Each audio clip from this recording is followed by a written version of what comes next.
Welcome. Wow, it feels like it's been forever. Welcome. How are you? How are you doing? Are you all right? You good? Good to hear. Good to hear. So, let's begin. Welcome to this multi-million-dollar podcast. I'm Kev Prosper, founder and CEO of Prosperity. You are tuned into Love and Money on Prosperity Plus. Thank you for visiting the website below at prosperunlimited.com. Thank you for liking, subscribing, following, and sharing. That's right, boys and girls, and remember to invest in the brand Prosperity ULLC. Live by design. Let's go. Let's go. All right. So let's get into the first topic, the first order of business. I want to kind of hit it. It's been a minute, so I just want to cover everything that's just been bubbling in my mind. And one thing that's been bubbling in my mind is this thing right here.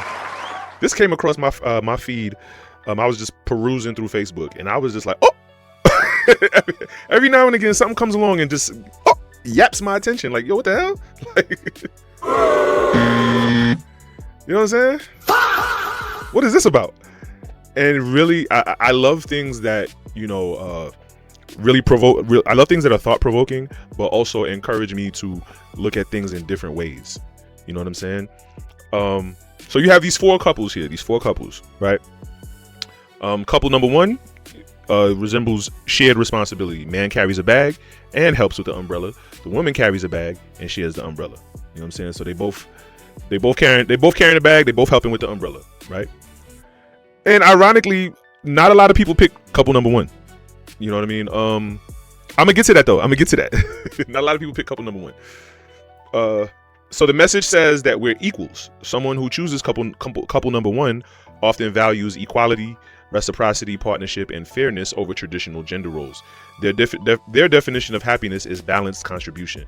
So basically, what couple number one is saying.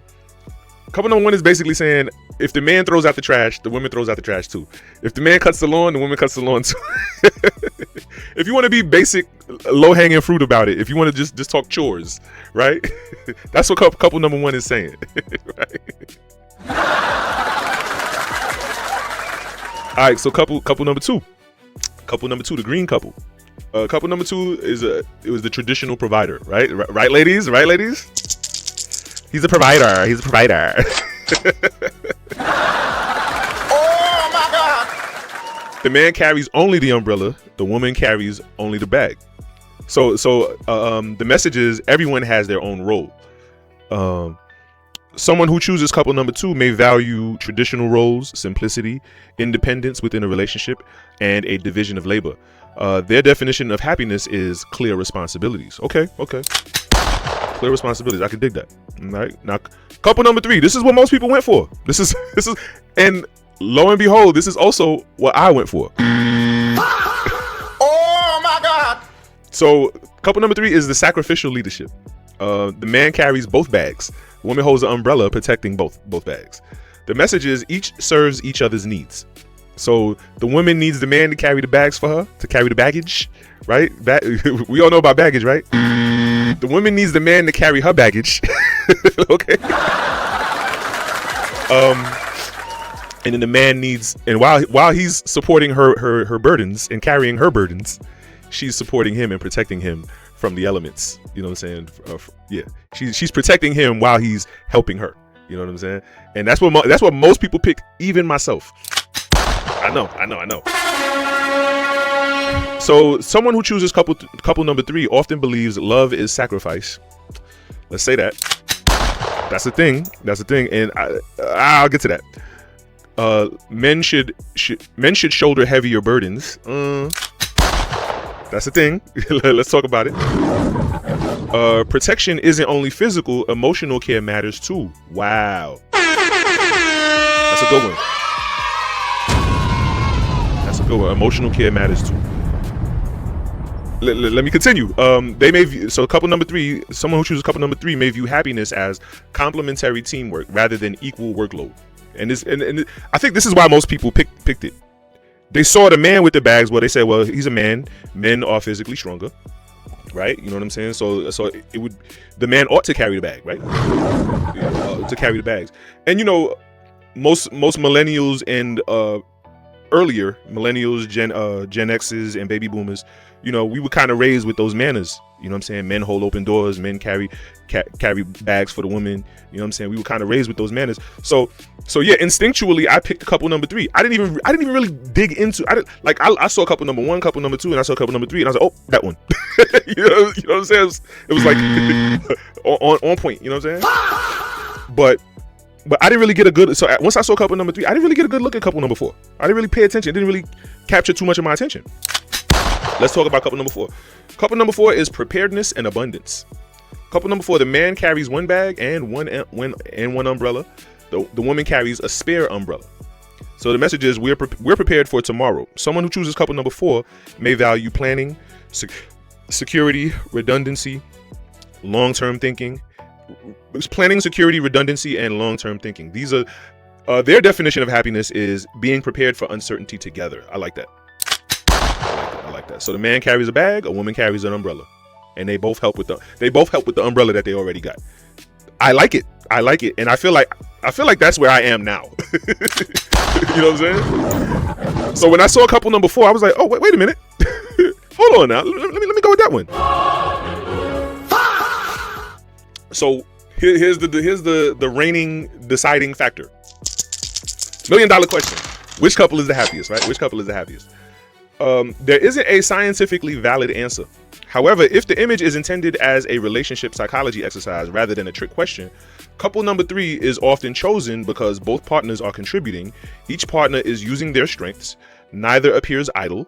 The burdens are complementary rather than identical, and the man carries the heavier physical load while the woman ensures they stay dry. Many people interpret this as a relationship built on service instead of scorekeeping, and that's a bar. That's a bar.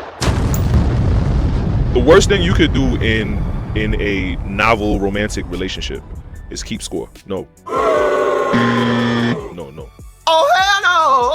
Don't keep score, because obviously when you keep, what else do you keep score in? Sports, right? so and in sports, what is a sport? A sport is a form of play, or in other words, a form of competition.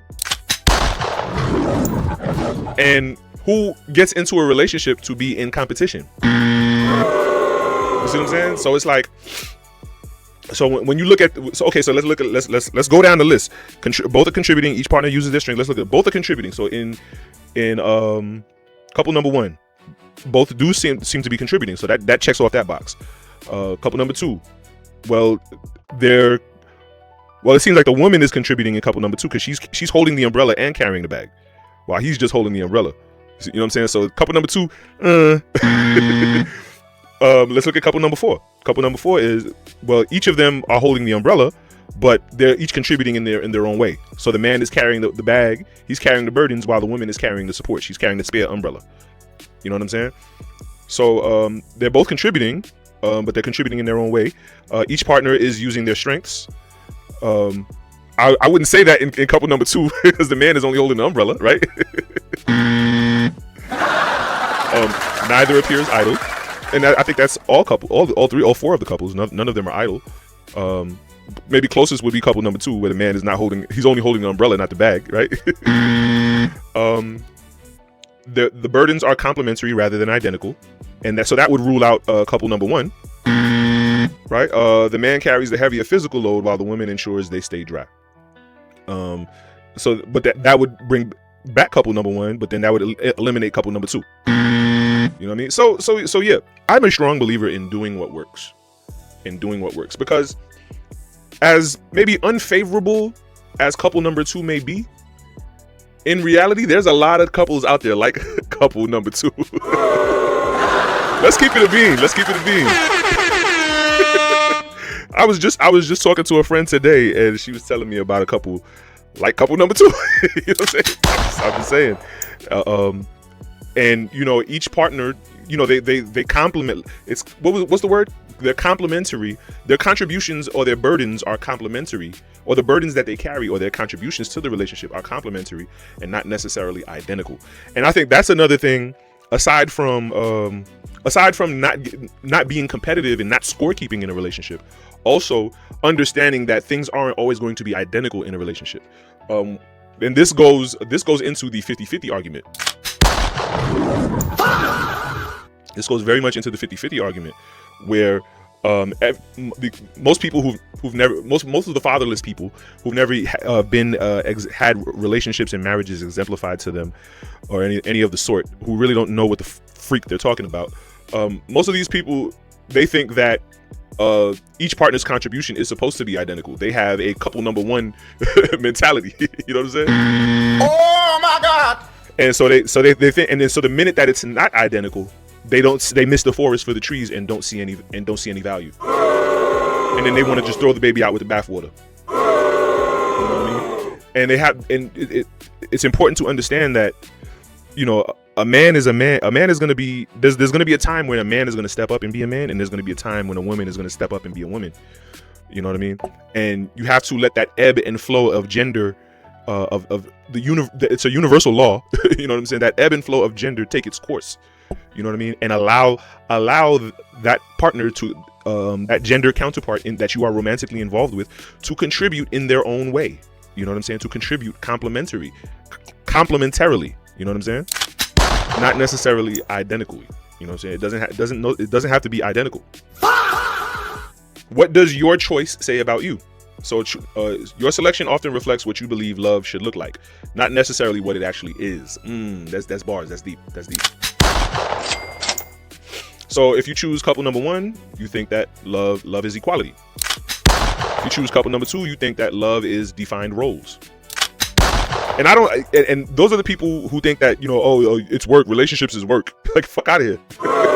You go to work. That's just my opinion. That's just my opinion. Oh hell no! And couple number three says love is mutual sacrifice. Love is mutual sacrifice. And I'm gonna get to why I changed my mind to couple number four. I'm gonna get why I changed my mind to couple number four. Couple number four, if you choose couple number four, you think that love is planning and security. I like that one.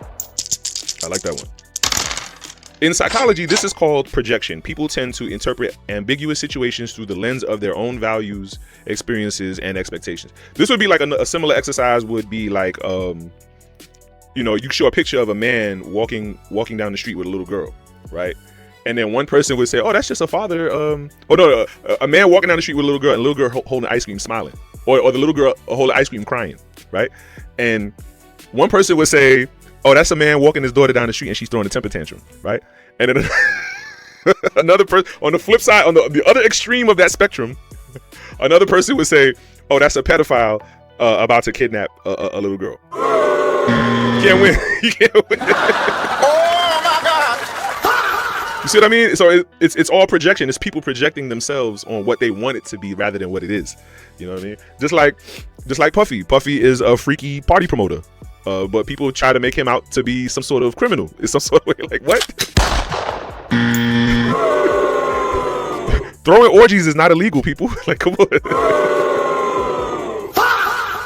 But it doesn't diagnose personality or relationship quality, but it can reveal which principles they prioritize when thinking about a healthy partnership. And this is very, very key. Oh, a lot of people, when I posted this on my Facebook, a lot of people were like, well, we can't judge happiness from the way a couple looks. You know what I'm saying? We don't see any facial expressions. They all have their backs turned. You know what I'm saying? So like, so asking what does happiness look like is kind of intangible in a sense, right? That was kind of the argument that was made. So what I posed to them was, well, okay, how would you feel if you were in a relationship set up like couple number 1, 2, 3, or 4? You know what I'm saying? Whatever couple they chose, okay, how would you feel if you were in a relationship like that? Then I posed the question, let's assume that since you chose that kind of couple, what was it like when you were in that kind of relationship, and how happy were you? Let's talk about it, right? I don't think people wanted to go there, not on the Facebook timeline. You know what I'm saying? That's kind of more for their therapists. They didn't want to touch that. They didn't want to touch that. You know what I'm saying? But oh well. Okay, cool. I roll with it. But the reason So the reason I chose like I said, I chose number 3 at first because I thought, what I'm saying, I thought this is what it is. This is what it's supposed to be. This is what a relationship's supposed to look like, how it's supposed to go down. You know what I'm saying? But then when I looked at number 4, I was like, wait a minute, that kind of works out. You know what I mean? I looked at number 4 and I said, okay, well, yeah, he's holding the baggage. You know what I'm saying? He's holding the weight. He's the man. He's stronger. He can do that. You know what I'm saying? She's helping with the umbrella, but she got the spare umbrella if he need it. You know what I'm saying? If something go down, you know what I'm saying? She got him. You know what I'm saying? While he's holding the baggage for her. You know what I mean? I'm like, wow, that works. You know what I mean? I looked at it was kind of a grass is greener perspective. I was looking at I'm looking at number 4 and then I'm looking at number 3 and I'm just like, wow, the guy at number 4 would be a lot happier than the guy at number 3. The guy at number 3 looks pretty tired, if you ask me. You know what I'm saying? Like I think I think if I was in a relationship like number 4, I'd be pretty happy. You know what I'm saying? I think when I saw number 4, my first instinctively, and see, this is what I wanted to get at. When I saw number 4, I was just like, hold on, why she got a spare umbrella? Like why she ain't carrying a bag or nothing, right? You know what I'm saying? Like, what's going on? And then you know what I thought? I was like, oh, that's a selfish bitch. That's a selfish bitch. Oh, hell no. That's a selfish bitch in number 4. Why she got another umbrella? Oh, in case his umbrella go down, she gonna leave him and go to couple and then take the dude from couple number 1, 2, or 3, right? Like, what's going on here? What's going on? But once again, this is all projection. This is all projection, and all we can see is what we project. And this is why there's a saying, an old Buddhist saying, that we only see in others what we see in ourselves. You know what I'm saying? Because all we can do is project upon each other's. Our world. What we see in our world, in our exterior world, is what is within us. This is why you can look at a picture of a man walking down the street with a little girl holding ice cream crying and say, oh, that's just a father walking down the street with his daughter throwing a temper tantrum, or that's you know what I'm saying?